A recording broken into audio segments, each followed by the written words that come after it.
नमस्कार दोस्तों, यूएस तंवर कृषि फाउंडेशन के ऑनलाइन यूट्यूब चैनल में आपका स्वागत है। आज हम फिर आपके सामने उपस्थित हुए हैं एक नए टॉपिक के साथ। आज 29वीं क्लास है और कल हमारी 30वीं क्लास होगी। उसके बाद हम टेस्ट लेंगे ऑनलाइन आप सभी का। तो आज का जो लेटेस्ट अपडेट है वो ये है कि 10 मई को एक परीक्षा होने वाली थी पीटीटी। 10 मई को एक परीक्षा होने वाली थी जिसका नाम था पीटीईटी। ठीक है, इसमें क्या लेते हैं, इसमें वो विद्यार्थी परीक्षा देते हैं जिनको बीएड करनी है, बीए बीएड करनी है, बीएससी बीएड करनी है। ठीक है, ये कोर्सेज हैं। इन कोर्सेज के लिए जो विद्यार्थी परीक्षा देंगे, इन विद्यार्थियों की परीक्षा की तिथि क्या थी, एग्जाम जो डेट थी वह एग्जाम डेट क्या थी इसकी 10 मई। 10 मई इसकी एग्जाम डेट थी। आज ही इसको राज्य सरकार ने इसको स्थगित कर दिया है, इसको रोक दिया है। ठीक है, ये परीक्षा स्थगित हो गई है, अर्थात ये परीक्षा अब 10 मई को लगने वाली नहीं है। अब ये परीक्षा 10 मई को नहीं लगेगी। दूसरी एक एक्स्ट्रा एग्जाम थी, इसी प्रकार की परीक्षा और है जो वो है सेंट्रल यूनिवर्सिटी की।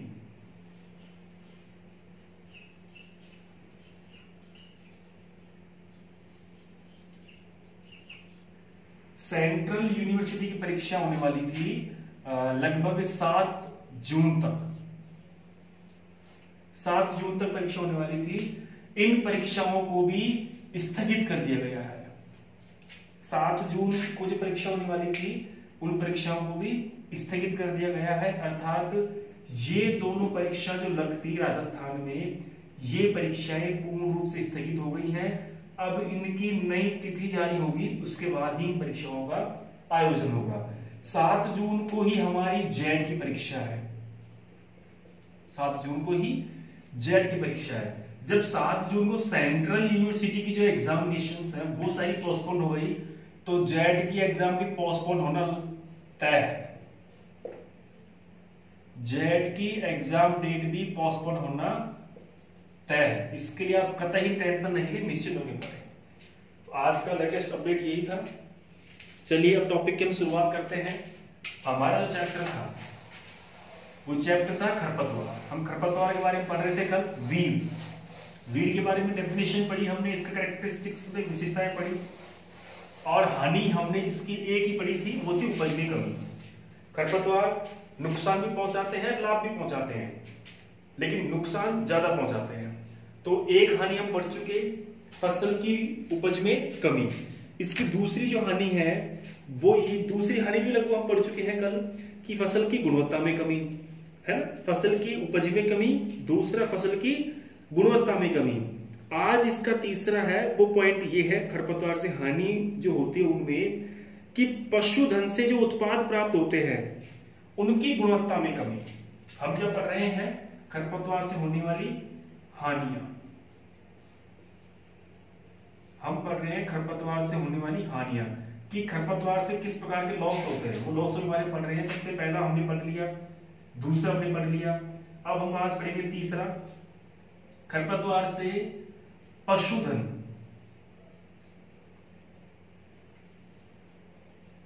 पशुधन के जो उत्पाद होते हैं, पशुधन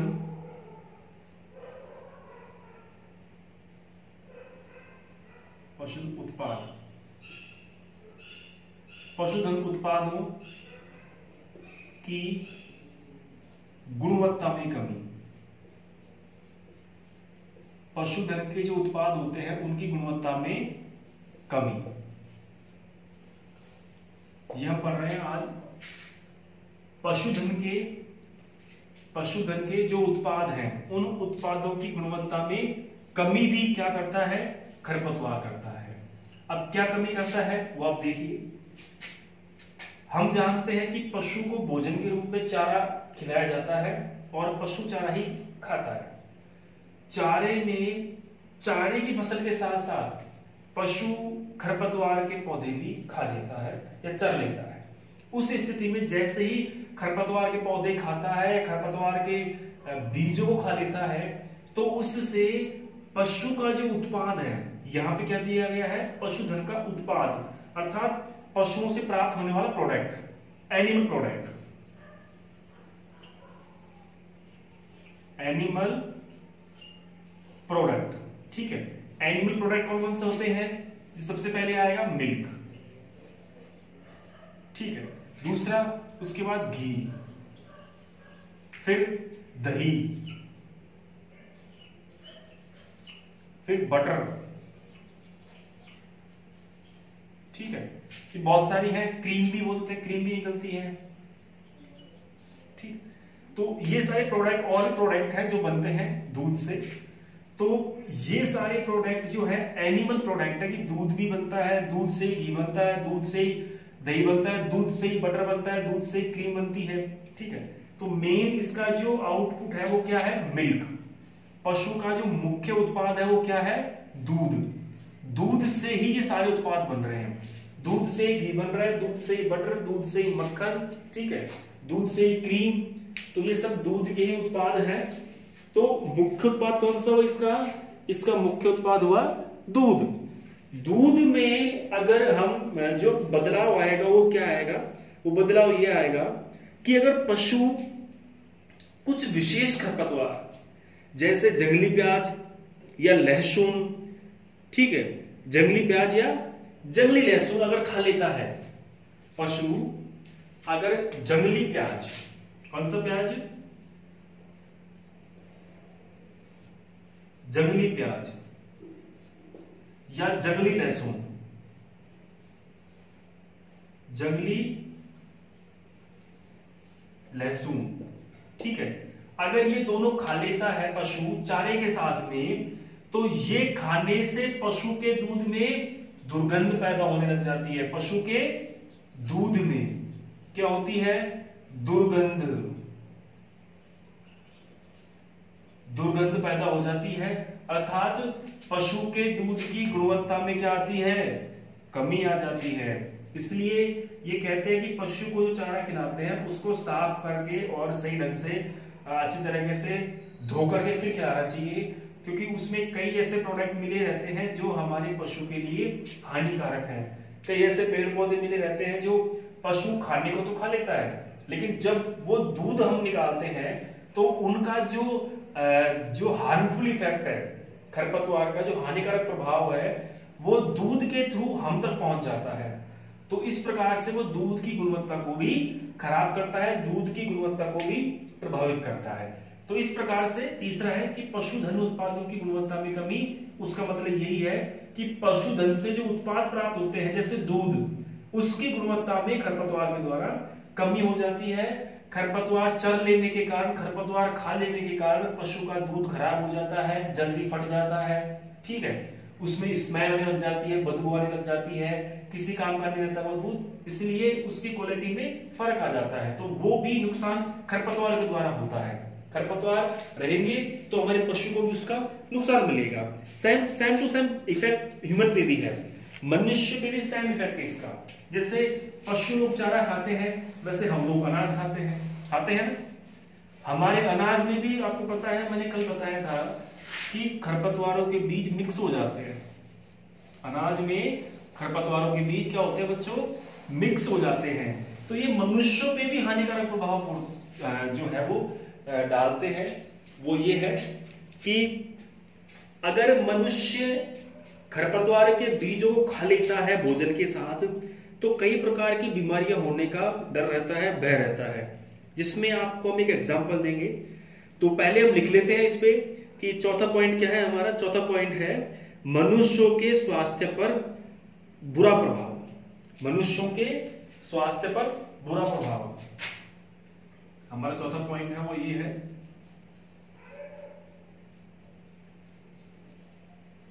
मनुष्यों के स्वास्थ्य पर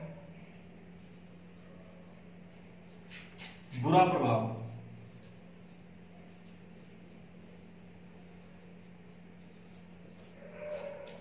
बुरा प्रभाव कह सकते हो या कुप्रभाव कह सकते हो। एक ही बात है, ठीक है।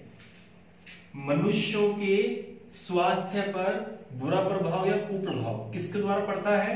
खरपतवार के द्वारा पड़ता है। वो कैसे पड़ता है? देखिए, जिस प्रकार से हमने आपको पशुओं के बारे में बताया कि पशु अगर खरपतवार को खा लेगा तो पशुओं से निकलने वाले प्रोडक्ट जैसे दूध, उसकी क्वालिटी में कमी आ जाएगी, गुणवत्ता में कमी हो जाएगी। सेम वैसे ही जो प्रभाव है वो मनुष्य में दिखता है कि अगर मनुष्य खरपतवार के बीजों को खा लेते हैं मिक्स में, किसी भी फसल के साथ मिक्स में अगर खा लिए जाते हैं या मनुष्य तक पहुंच जाते हैं, तो वो भी मनुष्य के स्वास्थ्य पर नेगेटिव इफेक्ट छोड़ते हैं, हानिकारक प्रभाव दर्शाते हैं। जैसे एग्जाम्पल हम लेंगे यहाँ कि ऐसा कौन सा खरपतवार है, उसमें देखो आप एग्जाम्पल में जंगली मटर। कौन सा है? जंगली मटर, इसको बोलते हैं वाइल्ड पी। वाइल्ड जंगली पी यानी मटर, जंगली मटर। जंगली मटर को अगर खाने के साथ या आटे के साथ या भोजन के साथ अगर खा लिया जाए या भोजन के रूप में ग्रहण कर लिया जाए, जंगली मटर को भोजन के रूप में अगर ग्रहण कर लिया जाए तो इससे एक भयंकर बीमारी होने का डर रहता है, उसका नाम है पक्षघात। कौन सी है बच्चों? पक्षघात। प्रश्न ऐसे बनेगा इसमें, पक्षघात। पक्षघात जो है वो कौन से खरपतवार के द्वारा होता है? पक्षघात कौन से खरपतवार के द्वारा होता है? जंगली मटर के द्वारा। अगर जंगली मटर को भोजन के साथ खा लेंगे तो बीमारी कौन से पैदा होगी? पक्षघात। इसीलिए खरपतवार भी मनुष्यों के स्वास्थ्य पर बुरा प्रभाव डालते हैं, हानिकारक प्रभाव डालते हैं। ऐसे बहुत सारे हैं, जैसे हमने आपको बताया था सरसों में सत्यानाशी के बीज अगर मिल जाएंगे तो उसमें स्मेल आने लग जाएगी, बदबू आने लग जाएगी। वो एग्जाम्पल लिख सकते हो आप, वो भी एग्जाम्पल आ जाएगा। सरसों में अगर सरसों में सत्यानाशी के अगर बीज मिल जाएंगे तो क्या होगा? ये तेल की गुणवत्ता को खराब कर देंगे, तेल की जो क्वालिटी है उसको खराब कर देंगे, और इसी वजह से इस पे मनुष्य के स्वास्थ्य पर भी इससे बुरा प्रभाव पड़ेगा, हानिकारक प्रभाव पड़ेगा। तो खरपतवार मनुष्य के स्वास्थ्य को भी प्रभावित करता है, सीधी सी बात ये है।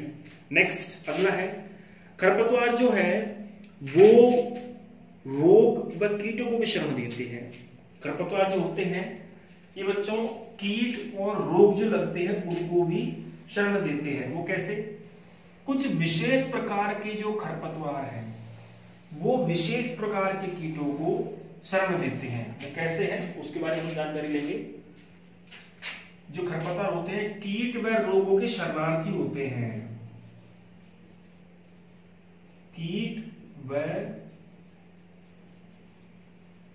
रोगों के शरणार्थी,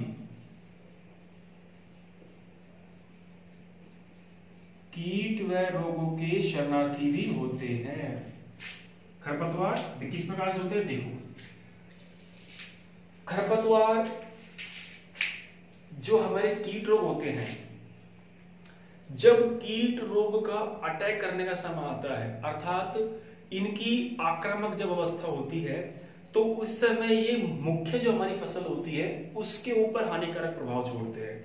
जो हमारी मेन क्रॉप है उसको नुकसान पहुंचाते हैं, हमारी मुख्य फसल को डैमेज करते हैं, मेन क्रॉप को पूरी तरह डिस्ट्रॉय कर देते हैं। लेकिन कई परिस्थिति ऐसी रहती है कि मुख्य फसल अगर नहीं रहे, मान लीजिए कीट का जीवन चक्र शुरू हो गया और उस समय मुख्य फसल की बुआई नहीं हुई, तो कीट कहां जीवित रहेगा? उस समय वो कीट जो होता है वो खरपतवारों पर जीवित रहता है। उसके अल्टरनेटिव जो होस्ट होते हैं, विकल्पी जो परजीवी होते हैं, उनके ऊपर वो जीवित रहते हैं। जैसे एग्जांपल दूं आपको मैं, टिड्डी। टिड्डी जो है, ग्रास हॉपर जो है, लॉकस्ट माइग्रेटोरिया इसका नाम है, जो टिड्डी है ये खरीफ के मौसम में सबसे ज्यादा लॉस पहुंचाती है। अर्थात इसका नाम ही है खरीफ का टिड्डा। पूरा नाम क्या है इसका? खरीफ का टिड्डा। तो जो टिड्डी है ये नुकसान पहुंचाती है खरीफ के फसल में। खरीफ के मौसम की शुरुआत कब से होती है? खरीफ का मौसम बोया जाता है आपके 15 जून से और 15 जुलाई तक। ठीक है, 15 जून से जुलाई तक खरीफ का मौसम चलता है आराम से, जुलाई तक इसकी बुआई होती है और इसकी हार्वेस्टिंग होती है सितंबर और अक्टूबर में। सितंबर और अक्टूबर में इसकी हार्वेस्टिंग होती है, कटाई होती है खरीफ के मौसम की। तो सितंबर अक्टूबर के बाद वो कीट कहां जाएंगे? सितंबर अक्टूबर के बाद वो कहां जीवित रहेंगे? तो उस कंडीशन में वो उनके जो विकल्पी जो पौधे होते हैं, अल्टरनेटिव जो होस्ट होते हैं, वहां पे वो जीवित रहते हैं। जैसे हम लोग सोचते हैं, हम भी, आप इसको दूसरी भाषा में समझो, जैसे हम कहीं घूमने के लिए गए, हमको एग्जाम सेंटर में जाना है, हमारा एग्जाम सेंटर जयपुर है, लेकिन एग्जाम सेंटर पे हम निकले तो एक दिन पहले हम निकलेंगे, एक दिन पहले निकलेंगे तो एग्जाम सेंटर पे तो रुकने की व्यवस्था कुछ भी नहीं है, तो हम कहां रुकेंगे? उस कंडीशन में हम हमारे जो जानकार हैं वहां रुकेंगे, या होटल्स, गेस्ट हाउस, धर्मशाला, लॉज, जहां पे भी रुकने की फैसिलिटी है, स्टे करने का सुविधा है, वहीं पे हम जाकर रुकेंगे, रात बिताएंगे। तो वो एक विकल्प भी हमारे पास ऑप्शन हो गया।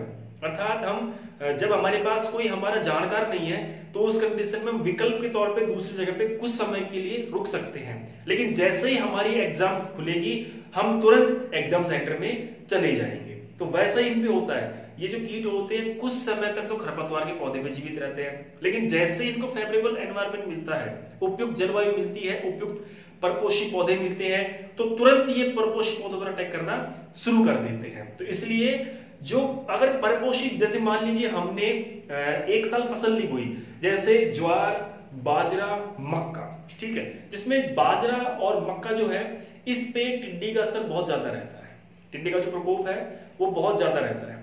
मान लीजिए हमने एक साल बाजरे की फसल नहीं हुई, हम सोच रहे हैं कि एक साल हम बाजरे की क्रॉप, जो हमारा पर्ल मिलेट है, इसके क्रॉप बिल्कुल भी नहीं करते हैं, एक साल हम जमीन को खाली छोड़ते हैं, पड़ती छोड़ते हैं, ऐसे ही खाली जमीन में छोड़ते हैं, तो उस कंडीशन में क्या टिड्डी खत्म हो जाएगी? क्या? Not possible. क्यों? क्योंकि अगर टिड्डी को परपोषी पौधा नहीं मिला, अगर टिड्डी को परपोषी होस्ट नहीं मिला जिसपे वो अटैक करना चाहिए, जिसपे वो जीवित रहता है, अगर वो नहीं मिलता है तो उसकी अनुपस्थिति में, उस होस्ट की अनुपस्थिति में, उस पौधे की अनुपस्थिति में वो खरपतवार के ऊपर अपना जीवन यापन करता है, खरपतवार के ऊपर अल्टरनेटिव होस्ट, विकल्पी पौधे के रूप में जीवन यापन करता है। तो यहाँ पे भी हम ये समझ रहे हैं कि जो खरपतवार होता है ये कीट और रोगों को शरण देता है। सेम टू सेम पोजीशन रोगों की है, जो रोग होते हैं ये रोग भी खरपतवारों पे ही लगते हैं, मैक्सिमम खरपतवारों पे ही अपना जीवन यापन करते हैं। लेकिन जैसे ही मेन सीजन आता है, मुख्य जो सेशन है वो स्टार्ट होता है, फसल की हम बुआई करते हैं, तो ये खरपतवारों से हट करके मुख्य फसल पर अटैक करना शुरू कर देते हैं, हमारी पूरी मुख्य फसल को डैमेज कर देते हैं, चौपट कर देते हैं। तो इसको हम एग्जांपल से समझेंगे। एग्जांपल देखिए, हम एग्जांपल ले रहे हैं कीट का। किसका ले रहे हैं बच्चों? कीट का। देखिए जो मैंने समझाया है मैं उसी का एग्जांपल आपको समझाऊंगा। हमारे पास में हमने पहला एग्जांपल जो पहला लिया है वो लिया है किसका? टिड्डी का। किसका लिया है बच्चों? टिड्डी का। जो टिड्डी होती है, जो लोकस्ट होती है, लोकस्ट, ठीक है, इसको ग्रास होपर भी बोलते हैं।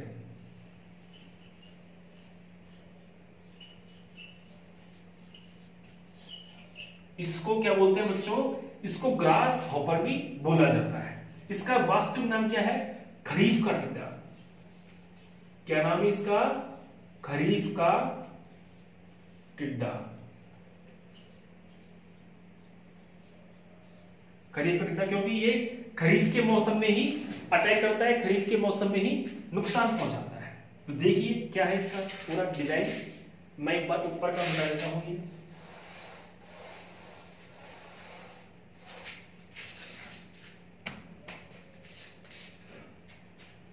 पहले हम बात कर रहे हैं पौधे, देखिए आपको ड्राइंग बना के समझाता हूं, उससे समझ में आएगा।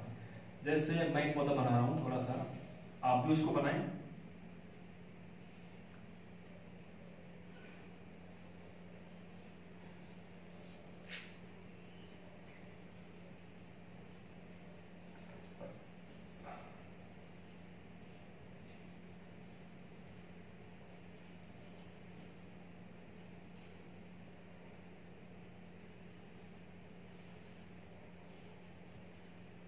इसके फूल है, ठीक है। एक पौधा तो ये है। दूसरा जो पौधा है वो मैं यहां बना रहा हूं,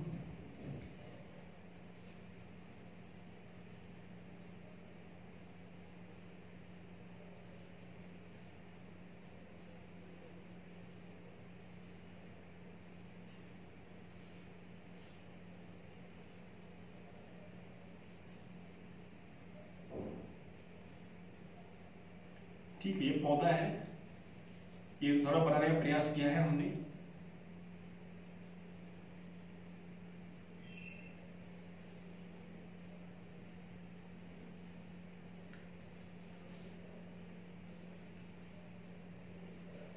ठीक है, ये हमने पौधा बनाया है। अब समझो आप चीज को प्रॉपर तरीके से। ये किसका पौधा है? हमारे बाजरे का। किसका है बच्चों? बाजरे का। देखो एग्जाम्पल बोलेंगे जो हम समझ सके। ये किसका पौधा है? बाजरे का। और ये किसका पौधा है? आंख, देसी आंख। जो देसी आंकड़ा जो होता है,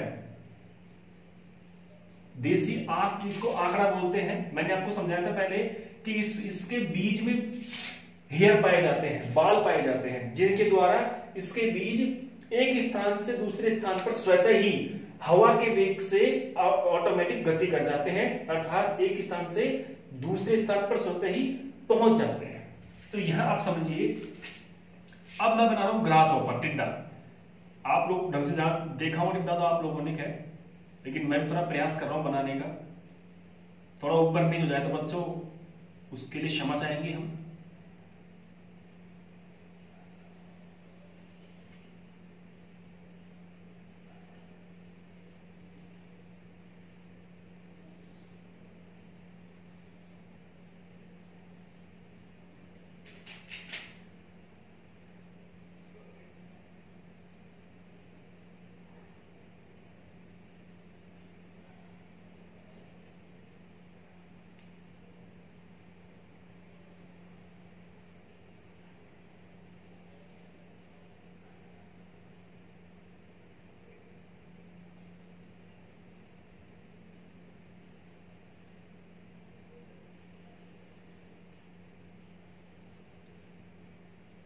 ठीक है, ये हमने बनाया है टिड्डा।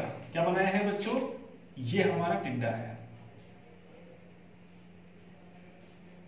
ये हमारा टिड्डा है, टिड्डी एक ही बात है। अब समझो इसको, टिड्डी का अटैक करने का समय कौन सा रहता है? आक्रमण करने का समय खरीफ का। कौन सा रहता है बच्चों? जो आक्रमण करने का समय है वो रहता है खरीफ का। अर्थात टिड्डी कब अटैक करेगी? खरीफ के मौसम में। खरीफ के मौसम की शुरुआत कब से होती है? 15 जून से। कब से होती है बच्चों? 15 जून से 15 जुलाई तक। ये वास्तविक मौसम है। बाकी अगर वर्षा नहीं होता हम 30 जुलाई तक फसल की बुआई कर सकते हैं। ठीक है, तो ये फसल बोने का समय है। जो टिड्डी अटैक करती है ये इसी ही मौसम में अटैक करती है, अर्थात इसी ही मौसम में इसका प्रभाव देखने को मिलता है। तो इसका कार्य क्या होगा? खरीफ का जो मौसम है, अर्थात जो इसका अटैक करने का मौसम है, उस मौसम में ये किस पे अटैक करेगा? पहले बाजरे के पौधे पे अटैक करेगा। कौन से पौधे पे अटैक करेगा बच्चों? पहले ये बाजरे के पौधे पे अटैक करेगा। क्यों? क्योंकि इसका जो मौसम है वो ऑन सीजन में है, रनिंग में है अभी, और रनिंग में भोजन आसानी से मिल जाता है। रनिंग सीजन में भोजन आसानी से मिल जाता है, तो उस कंडीशन में ये खरीफ पे जो मौसम है उस पे बाजरे पे डिपेंड रहेगा। ठीक है, लेकिन जैसे ही मौसम चेंज होता है ये बाजरे पे डिपेंड कब तक रहेगा? सितंबर अक्टूबर तक। सितंबर या अक्टूबर तक डिपेंड रहेगा बाजरे पे। जैसे ही सितंबर अक्टूबर क्रॉस होता है तो फिर क्या होता है? क्या ये मर जाते हैं? नहीं मरते। उस समय ये जो कीट होते हैं, ये कीट और रोग विकल्पी पौधों पर अपना जीवन यापन करते हैं। विकल्पी पौधों पर अपना जीवन यापन करते हैं, अपना वंश बनाए रखते हैं। जिसमें विकल्पी पौधा जो होता है वो कौन सा होता है? खरपतवार का पौधा होता है। अर्थात वो कहीं नहीं जाता, वो वहीं मिलेगा आपको। उसको हम काम में नहीं लेते, यूज में लेंगे तो काटेंगे, नहीं यूज में नहीं है तो यूजलेस क्यों काटेंगे उसको हम? आंकड़े का पौधा किसी काम में नहीं आता, पटरेने तो खेत में क्या दिक्कत है? ठीक, हालांकि इसका दूसरा बेनिफिट और है, अगर खेत में आंकड़े का पौधा है तो इससे निमेटेड होने की संभावना कम हो जाती है। जो निमेटोड लगते हैं, क्या लगते हैं, निमेटोड जो लगते हैं, ठीक है, नेमेटोड्स लगने की संभावना कम हो जाती है आंकड़े से। क्यों? क्योंकि आंकड़े की जड़ों से एक रसायन निकलता है, जो रसायन जड़ में लगने वाले निमेटोड को खत्म कर देता है। आंकड़े के जड़ वाले भाग से एक विशेष प्रकार का रसायन स्रावित होता है, जो कि संबंधित फसल में लगने वाले निमेटोड संबंधी रोग को, जो निमेटोड की वजह से लगते हों, उन रोगों को खत्म कर देता है, उन रोगों को मार देता है। ठीक है, तो निमेटोड के रोकथाम के लिए आंकड़े का पौधा बेस्ट है।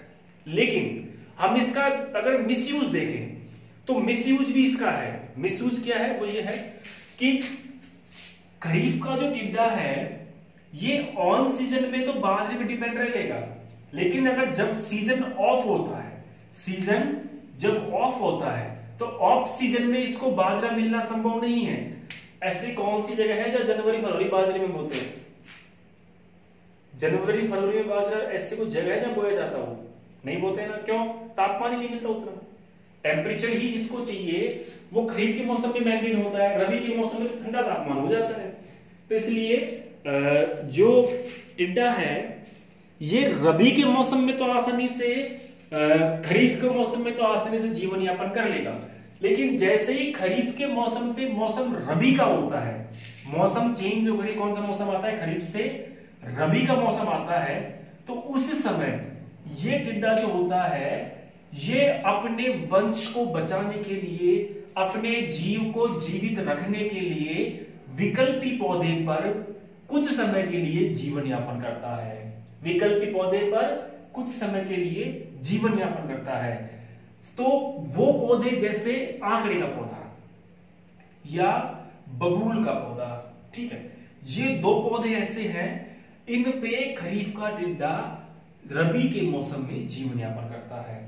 आप देखना, आपको आंकड़े के मौसम पे खरीफ के टिड्डे मिलेंगे, जिनको हम बोलते हैं राम जी के घोड़े, बोलते हैं ना, क्या बोलते हैं? राम जी के घोड़े, वो यही है। उनको कृषि की भाषा में टिड्डी बोला जाता है। क्या बोलते हैं? टिड्डी। ऐसे बोलते हैं ना कोई भी काम हो कि भाई तू अब फटाफट टिड्डी हो ले यहां से, नहीं तेरी पिटाई होने वाली है। होता है ना कभी, जैसे कोई झगड़ा हो रहा हो, या फिर हम बचपन में ऐसे बोलते हैं कि भाई तू या तो यहां से फटाफट टिड्डी हो ले, नहीं तेरी पिटाई होने वाली है, बस मेरा दिमाग घूम रहा है, बस अब खोपड़ी सटक रही है मेरी, टिड्डी हो ले यहां से बस। तो ये टिड्डी होने का मतलब क्या है? टिड्डी होने का मतलब है कि टिड्डी जो कीट है ये प्रवासी कीट है। प्रवासी कीट मतलब ये प्रवास करता है, अर्थात एक जगह से दूसरी जगह पर विचलित करता है, ये घूमता है, प्रवास करता है, आवागमन करता है। इसलिए टिड्डी को अंतरराष्ट्रीय कीट की श्रेणी दे रखी है, अर्थात लॉकस्ट माइग्रेटोरिया इज एन इंटरनेशनल कीट। ये अंतरराष्ट्रीय कीट है जिसका जो खामियाजा है अभी राजस्थान गवर्नमेंट ने बहुत भयंकर भुगता है। 500 करोड़ रुपए का नुकसान हुआ है इस टिड्डी से। कितने करोड़ का? 500 करोड़ का। और गवर्नमेंट ने 80 करोड़ मुआवजे की घोषणा की है। नुकसान 500 करोड़ का हुआ है और घोषणा कितने की है? 80 करोड़ की।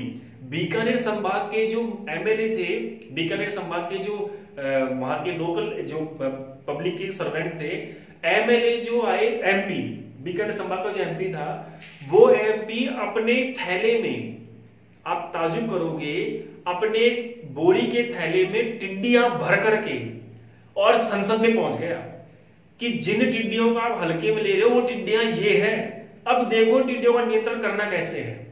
तो पूरा कृषि विभाग उथल पुथल हो गया।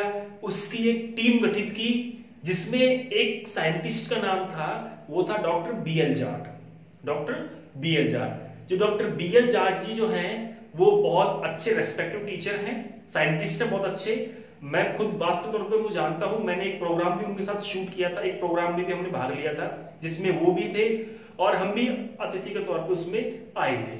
तो उस समय मेरी मुलाकात हुई थी उनसे। बहुत काफी नाम सुना है, बहुत अच्छे साइंटिस्ट हैं। दौसा की जो केवीके है, दौसा में जो कृषि विज्ञान केंद्र है, उसमें डॉक्टर बीएल जाट हेड है वहां की वो हेड ऑफ साइंटिस्ट है। तो उनको उस टीम का लीडर बनाया था और उन लोगों ने सुपरविजन किया, पूरा चेक किया उन क्षेत्रों को, जैसलमेर, बाड़मेर, जो बॉर्डर के क्षेत्र है, बीकानेर, कि भाई टिड्डी जो है कितनी मात्रा में नुकसान पहुंचा रही है, टिड्डी की कौन सी अवस्था पलायन कर रही है, गमन कर रही है, कौन सी अवस्था किस प्रकार से किसी स्टेज से मूव कर रही है। तो उसको उन्होंने इंस्पेक्शन किया और काफी हद तक उसका नियंत्रण भी किया, स्प्रे किया, छिड़काव किया पेड़ पौधों पर। जबकि रबी के मौसम में तो टिड्डी का कोई नामो निशान नहीं रहता, लेकिन जनवरी और फरवरी में इतना भयंकर आक्रमण हुआ है टिड्डी का, दिसंबर जनवरी में बहुत भयंकर तरीके से, जबकि टिड्डी का तो अक्टूबर में ही जीवन काल अपने इस क्षेत्र से खत्म हो जाता है। लेकिन फिर भी देख लो, मतलब अल्टरनेटिव होस्ट की पोजीशन में है, अपने जीवन यापन जीव को बचाने की स्थिति में भी वो अटैक कर रहा है, अर्थात कितनी भयंकर पॉपुलेशन उसकी। तो मैं आपको वही समझाना चाह रहा हूं, यहाँ पे जो खरपतवार है, ये खरपतवार पे भी जो कीट और रोग है ये जीवित रह लेते हैं, कुछ भी खा पी करके, कुछ भी अपने हिसाब से जो मिलता है वहां भी एडजस्ट करके अपने जीवन यापन कर लेते हैं। लेकिन जैसे ही इनको इनका भोजन मिलता है, जैसे ही मौसम खरीफ का प्रारंभ होता है, तुरंत ये मूल पौधे पर अटैक करना शुरू कर देते हैं। और जिस खेत में होके टिड्डी जो प्रवासी दल है इसका, ऐसा कहा जाता है, ऐसा माना जाता है, और ये बिल्कुल सत्य है, मेरा खुद का देखा हुआ है ये, कि टिड्डी का जो दल है, समूह है, जिस खेत में होके गुजर गया, जिस खेत में होके अगर गुजर गया तो उस खेत में किसान के लिए कुछ भी नहीं बचता। किसान के लिए खेती करने के नाम पे कुछ भी नहीं बचता, पूरी फसल को चौपट कर देते हैं। क्यों करते हैं? क्योंकि इनका जो मुंह होता है वो च्युइंग टाइप होता है, च्युइंग, चबाने वाला। आप देखना, जो चीटा होता है, चीटी, अंत, उस एंड का मुंह कैसा होता है? इस प्रकार से, दांते रहते हैं ऐसे यूं, जैसे बोलते हैं ना चीटी खा गई अपन को, तो चीटी का मुंह ऐसे रहेगा यूं, ऐसे इस प्रकार से, और इस प्रकार से उसमें दांते चलते हैं, इस प्रकार से आप देखना, ऐसे ऐसे, मतलब कैंची की तरह दांते चलते हैं चीटी के मुंह में। सेम वो की वो कंडीशन होती है टिड्डे के ऊपर। टिड्डे के जो मुखांग होते हैं, माउथ पार्ट जो होते हैं, वो इस प्रकार से चबाने वाले होते हैं, जिनको बोलते हैं मैंडिबल। क्या कहलाते हैं ये? मैंडिबल, ऐसे होते हैं। देखो मैं समझाऊं आपको, यहाँ पे टिड्डी का माउथ पर बना रहा हूं मैं यहाँ। जब आप बीएससी में आओगे तो आपको टिड्डी के ऊपर बहुत कुछ सीखने को मिलेगा, ठीक है। ये इसकी आंखें हो गई, ये इसका ऐसा मुंह हो गया, ठीक है, और इसमें यहां पे ऐसे दांतें पाए जाते हैं इस प्रकार से, और बीच में पाई जाती है जीभ, बीच में क्या पाई जाती है? जीभ, ठीक है। तो जो इसके दांतें हैं, जो एक आरी की तरह है, जैसे आरी होती है ना, आरी काटने का काम करती है, तो वैसे च्युइंग का काम करते हैं इसके जो मैंडिबल होती है, जो इसके जो मुखांग जो होते हैं, इन मुखांग काटने चबाने वाले के होने के कारण, मुखांग का काटने चबाने वाले होने के कारण पूरी फसल को ये खा जाते हैं, काट काट के ऐसे पूरी फसल को खा जाते हैं। जैसे अगर बाजरे को खाएंगे तो कहां से खाएंगे? यहां से खाएंगे, तो हमारा पौधा तो सुरक्षित रहेगा, लेकिन बाजरा ड्रॉप हो जाएगा, बाजरा यहां से टूट करके नीचे गिर जाएगा। जब बाजरा ही गिर गया तो हमारी उपज तो वैसे कम हो गई, उपज तो वैसे खत्म हो गई। एक तो कीट वो होता है जो रस चूसता है, शकिंग टाइप माउथ पार्ट। एक कीट जो होता है क्या करता है बच्चों? वो रस चूसता है। एक कीट वो होता है जो रस भी चूसता है और काटता चबाता भी है, तो वो ये कीट है, ये काटता हुआ चलता है पौधों को। तो जैसे ही इसको हमारी मुख्य पसंद मिलती है, तुरंत ही इसको अटैक करना शुरू कर देता है। लेकिन विकल्पी जीव के तौर पे विकल्पी पौधे के ऊपर जीवित रहता है। तो ये इसी लाइन का एग्जांपल था कि कीट व रोगों के शरणार्थी होते हैं खरपतवार। खरपतवार होते हैं, इन पे कीट व रोग भी शरण लेते हैं, इनको ये रुकने के लिए हेल्प करते हैं, ठीक है। अब जो हमारा नेक्स्ट है वो नेक्स्ट देखिए, नेक्स्ट क्या है? हमने ये पढ़ लिया कि खरपतवार नुकसान पहुंचाता है, ये दूसरा ये है कि खरपतवार जो होते हैं ये भूमि के मूल्यों में भी कमी करते हैं। जो भूमि होती है, जो हमारी मिट्टी है, उसकी वैल्यू भी खराब करते हैं, मिट्टी की वैल्यू को भी कम करते हैं। वो कैसे? देखो जो मैंने लिखा है ना, इसको आप ऐसे कैसे उतार लिया करो, सेम टू सेम, क्योंकि मैं आपको एग्जांपल समझा रहा हूं, ये आपके किताब से संबंधित है। कहीं ना कहीं आपको पेपर में मिलेगा। और जब मैं टेस्ट लूंगा तब आप स्वयं समझ जाओगे कि हाँ सर ने समझाया था, सर ने वही पूछ लिया, सर ने एग्जाम्पल दिया था वही पूछ लिया। ऐसा ही होता है, एग्जाम में एग्जाम्पल उठ के बैठ जाते हैं सीधे के सीधे, एग्जाम्पल ही फिट हो जाते हैं। बच्चा सोचता है कि सर ने ये तो उदाहरण समझाया था, ये क्वेश्चन में क्या है, आ गया तो आ गया। भाई एग्जाम्पल हम आपको संबंधित विषय के ही एग्जाम्पल दे रहे हैं, कम से कम आपको एक के साथ साथ उसी के संबंधित दूसरी चीज भी याद हो रही है, उसी से संबंध रखने वाली दूसरी चीज भी याद हो रही है। ठीक है, तो ये जो खरपतवार होते हैं ये मिट्टी का जो मूल्य होता है उसमें भी कमी करते हैं। जो भूमि का जो मूल्य होता है, भूमि की कीमत में कमी। ठीक है, जो खरपतवार होते हैं ये मिट्टी की जो कीमत होती है, ठीक है, जो हमारी लैंड है इसकी जो कॉस्ट होती है, कॉस्ट को क्या करते हैं, रिड्यूस करते हैं ये, अर्थात कम कर देते हैं। कॉस्ट को क्या कर देते हैं, कम। जो उसकी कीमत, सॉरी कॉस्ट नहीं, उसकी कीमत, कॉस्ट यानी लागत होती है, कीमत यानी प्राइस। जो इसकी प्राइस है, जो इसकी प्राइस है उसको ये कम कर देते हैं, रिड्यूस कर देते हैं। इसकी जो क्या है, जो लैंड का जो प्राइस होता है, इस प्राइस को क्या करते हैं बच्चों, ये रिड्यूस कर देते हैं, कम कर देते हैं। और किस प्रकार करते हैं, देखो हमारे खेत की वैल्यू अगर 10 लाख रुपए है, कितनी है, 10 लाख रुपए। अगर उसमें अनावश्यक पौधे उगे हुए हैं, खरपतवार उगे हुए हैं, ऐसे ऐसे पौधे उगे हुए हैं जिनको वहां नहीं उगना चाहिए। जैसे मैं जमीन खरीद रहा हूं खेती के लिए, किसके लिए, खेती के लिए। अगर खेती की जगह पे जमीन खरीद रहा हूं और उस जमीन में पहले से ही खरपतवार है तो उस जगह की कीमत कम हो जाएगी। उस जो जगह की जो कीमत है वो क्या हो जाएगी, कम हो जाएगी। क्यों, क्योंकि भाई उसमें तो पहले से खरपतवार है, उसमें तो पहले से ही अनावश्यक पेड़ पौधे हैं। कीमत क्यों देंगे, उसकी कीमत वहां देंगे जिस जगह पे अच्छी पैदावार होती हो। जिस जगह पे पैदावार अच्छी होती हो तो उसी ही जगह पे हम पैसे को वेस्ट करना अच्छा समझते हैं, पैसे को इन्वेस्ट करना उचित समझते हैं। लेकिन वो जो जगह है उस खाली जगह पे अगर खरपतवार के पौधे उग रहे हैं, खाली जगह पे अगर वीड़ के पौधे उग रहे हैं, तो उस कंडीशन में क्या होगा, उसकी खेत की जो प्राइस है, खेत की जो वैल्यू है वो कम हो जाएगी। क्यों, खरपतवार अगर हैं तो आप भी जानते हो कि हमने खरपतवार से जो हानियां पढ़ी हैं अभी, उनमें हमने एक हानि ये भी पढ़ी थी अभी जस्ट, कि खरपतवार कीट व रोगों के शरणार्थी होते हैं। कीट व रोगों के शरणार्थी होते हैं, अर्थात अगर खेत में खरपतवार है तो ये बिल्कुल आप सत्य मान के चलिए कि उसमें कीट व रोग भी बहुत ज्यादा मात्रा में आपको मिलेंगे। क्योंकि कीट और रोगों की शरणस्थली क्या है, खरपतवार। कीट और रोग जो होते हैं ये विपरीत समय में अपने भोजन की अनुपस्थिति में कुछ समय के लिए खरपतवार के ऊपर जीवित भी रह लेते हैं। तो इसलिए खरपतवार जिस मिट्टी में है उस मिट्टी की भी वैल्यू कम हो जाएगी, उस मिट्टी की भी वैल्यू खत्म हो जाएगी।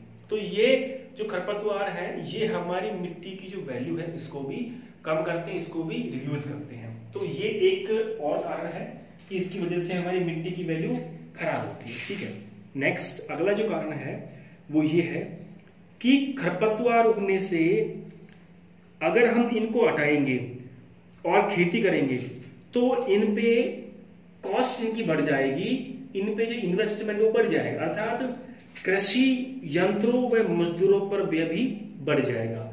कृषि यंत्रों और मजदूर पर भी हमें खर्च करना पड़ेगा। तो इसका मतलब क्या है कि खर्चे में भी वृद्धि हो जाती है, खर्चे में वृद्धि। जो इन्वेस्टमेंट है, क्या है, इन्वेस्टमेंट,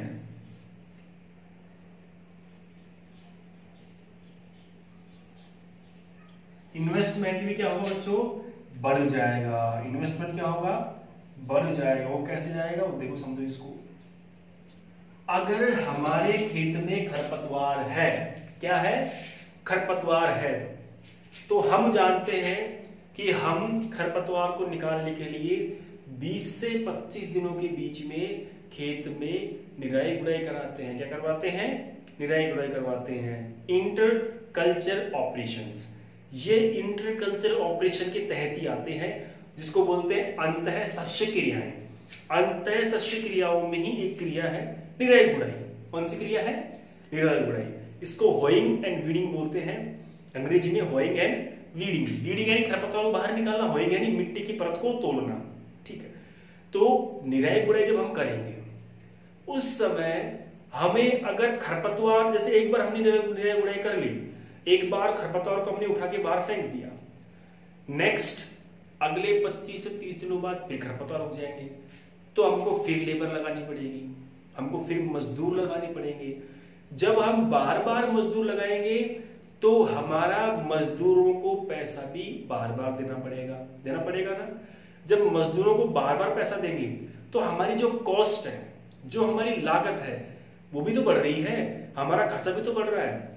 एक तो ये होता है कि खेती में हम एक बार ही निराई गुड़ाई करें, एक ये होता है कि अगर खेती में हम 5 बार निराई गुड़ाई कर रहे हैं, तो जहां एक बार करेंगे वहां उस जगह 5 बार कर रहे हैं, तो 5 बार में हमारा 5 गुना मजदूरों का खर्चा बढ़ रहा है। 5 टाइम्स 5 गुना लेबर कॉस्ट जो है, अर्थात मजदूरों की जो पैसा है, मजदूरों की जो दिहाड़ी है, मजदूरों की दिहाड़ी भी बढ़ रही है, लेबर कॉस्ट भी इंप्रूव हो रही है, बढ़ रही है, तो मजदूरों की वजह से भी खर्चा बढ़ता है। दूसरी बात, खरपतवारों को रोकने के लिए हमें विशेष कृषि यंत्रों का उपयोग करना पड़ता है। जैसे फसल बोने से पहले हम हैरो चलाएंगे, कढ़ाई चलाएंगे, पाटा लगाएंगे, तो विशेष प्रकार की क्रियाएं करनी पड़ रही है, तो कृषि यंत्रों का भी नुकसान हो रहा है। कृषि यंत्रों का भी क्या हो रहा है बच्चों, नुकसान हो रहा है। तो इससे ये समझ में आता है कि खरपतवार जो है ये कृषि यंत्रों और जो मजदूर हैं इनको भी इनकी जो लागत होती है इसमें वृद्धि करते हैं, और जो टोटल जो कॉस्ट होती है, टोटल जो लागत होती है, जो खर्चा होता है, उसमें भी क्या करते हैं बच्चों, उसमें भी वृद्धि कर देते हैं, उसमें भी बढ़ोतरी कर देते हैं। तो आज का यही पॉइंट था। खरपतवार के बारे में हमने कुछ पॉइंट पढ़े, तो उम्मीद करूंगा समझ में आए होंगे आपके। देखो मैं पहले ही आपको लिमिट का पढ़ा रहा हूँ, गर्मी का मौसम वैसे है, एक साथ हम 1 घंटा बैठे नहीं रह सकते, तो 40-45 मिनट की क्लास बहुत होती है। डेली की क्लास अगर लेंगे 40-45 मिनट की क्लास बहुत होती है। 45 मिनट्स का एक लेक्चर होता है, तो हमारी लगभग 40 मिनट की, 50 मिनट की, 55 मिनट की, 58 मिनट की, 45 मिनट की क्लास लगती रहती है। तो क्लासों के बारे में आप टेंशन बिल्कुल भी ना लें, जितना हम पढ़ा रहे हैं आप उसको पढ़ते रहें। दूसरी बात मैं बार बार कह रहा हूं, अगर किसी बच्चे ने ICAR का फॉर्म नहीं भरा हो, किसका फॉर्म, ICAR का फॉर्म अगर नहीं डाला हो, तो वो हमारे जो आपको नंबर दे रखे संस्था के, या आपके पास जिस नंबर से फोन आता है उस हमारी संस्था का, US तमर कृषि फाउंडेशन का आप नाम देख रहे हैं, अगर इस संस्था के नाम से फोन आता है, तो जहां तक है फोन मैं ही करूंगा आपके पास में, तो मैंने भी कई फोन किए हैं और लगभग डेली में फोन कर रहा हूँ, क्योंकि अभी टीम के पास पॉसिबल नहीं है फोन को पहुंचा पाना, तो हम लोग जहां बैठे वहीं पे हम बैठे बैठे हमारा काम कर रहे हैं। तो मैं भी कॉल करता हूँ, किसी बच्चे की मेरे से बात भी होती है, बहुत अच्छा रिस्पॉन्स मिलता है, बहुत अच्छा लगता है जब आप लोग इतना प्यार और स्नेह देते हैं। तो आप उन नंबरों पे भी संपर्क कर सकते हो, और आप ऑनलाइन जो हमारा संस्था का जो ई-मित्र वाला है जिसपे ऑनलाइन फॉर्म भरवा रहे हैं, उससे भी आप फॉर्म भरवा सकते हो ICAR का।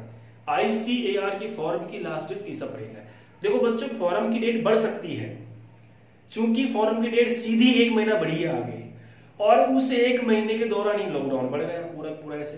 तो फॉर्म भरने की डेट तो बिल्कुल तय है कि ICAR के फॉर्म की डेट भी बढ़ेगी। आप कतई पैनिक ना हो, टेंशन ना ले, लेकिन फिर भी हमें रिस्क नहीं लेनी। जो बच्चा फॉर्म भरना चाह रहा है वो फॉर्म ICAR का समय रहते ही भर देवे, किसी भी चीज का इंतजार ना करें, अर्थात फॉर्म की लास्ट डेट बढ़ने का इंतजार न करें। दूसरी बात, हमारी क्लासों को जितना आप शेयर कर सको उतना करो, जितने विद्यार्थियों, देखो मुझे किसी भी ग्रुप में मत डालो, आप मुझे किसी प्रकार के ग्रुप में मत भेजो हमारी क्लासों को। आप हमारी क्लासों को केवल और केवल 12th एग्रीकल्चर के बच्चे के पास भेज दो जिसने अभी एग्रीकल्चर की एग्जाम दी हो 12वीं बोर्ड की, बस बहुत है हमारे लिए, वही एहसान बहुत है। ग्रुप में मत डालो, हमें कोई 30 लाख 25 लाख या 1 मिलियन 2 मिलियन सब्सक्राइबर नहीं करने, हमको व्यूअर्स नहीं बढ़ाने इतने, हमको तो केवल हमारा जो मैसेज है वो संबंधित बच्चे के पास पहुंच जाए। हमारा जो ज्ञान है जिस बच्चे के लिए हम इकट्ठा कर रहे हैं उस बच्चे तक ये ज्ञान पहुंच जाए, बस यही हमारा उद्देश्य है। तो आप इसमें थोड़ी सी हमारी हेल्प करिए, और आपकी जो दोस्त हैं जिनसे हम संपर्क अभी तक नहीं कर पाए हैं, आपको भी पता है, तो आप उनके पास, आपके पास नंबर है, आपके पास कॉन्टेक्ट नंबर है उन बच्चों के, तो आप उन नंबरों पर हमारा जो लिंक है वो भेजिए आप उन बच्चों को, और उनसे आप कहिए कि आप भी इस क्लास को लो। अगर किसी के पास लिंक नहीं है तो वो US Tanwar agriculture foundation Dausa के नाम से सर्च कर सकता है, उसको पूरा का पूरा गूगल पे सर्च करेगा तो गूगल पे भी मिल जाएगा, यूट्यूब पे करेगा तो यूट्यूब पे भी मिल जाएगा, जहां भी सर्च करोगे आपको पूरा मिलेगा। ठीक है, तो आज की क्लास में यही इंफॉर्मेशन थी, कल की क्लास में क्या बदलाव होते हैं वो आपको हम देंगे, तब तक के लिए आप हमें आज्ञा दीजिए। तो बच्चों देखो, मौसम वैसे खराब चल रहा है, बारिश हो रही है 2 दिनों से, तो बड़ी मुश्किल से क्लास का अरेंजमेंट हो पा रहा है, और जैसे जैसे सर्दी बढ़ती जा रही है मेरी थोड़ी हालत भी मतलब ज्यादा बिगड़ती जा रही है, लेकिन मैं प्रयास कर रहा हूं कि आपको सही टाइम पे और पूरी क्लास दूं। तो आप ये मत समझना कि सर छोटी क्लास क्यों ले रहे हैं, तो उसका एक कारण ये भी है। तो बच्चों आप निश्चिंत रहिए, आपका प्यार, आपका स्नेह हमारे साथ है, और हमारा आशीर्वाद आपके साथ है। जब तक आपका और हमारा एक दूसरे का साथ है, दुनिया की कोई ताकत नहीं है जो आपको असफल कर दे, मुझे असफल कर दे। तो आप प्रयास करिए और रोज बने रहिए हमारे YouTube चैनल पर। नाम याद रखना, US Tanwar agriculture foundation Dausa. कल की क्लास के लिए हमें आज्ञा दीजिए, हम कल फिर आपके सामने एक नए टॉपिक के साथ उपस्थित होंगे। तब तक के लिए आपसे आज्ञा चाहते हैं। नमस्कार, शुभ दिन, थैंक यू।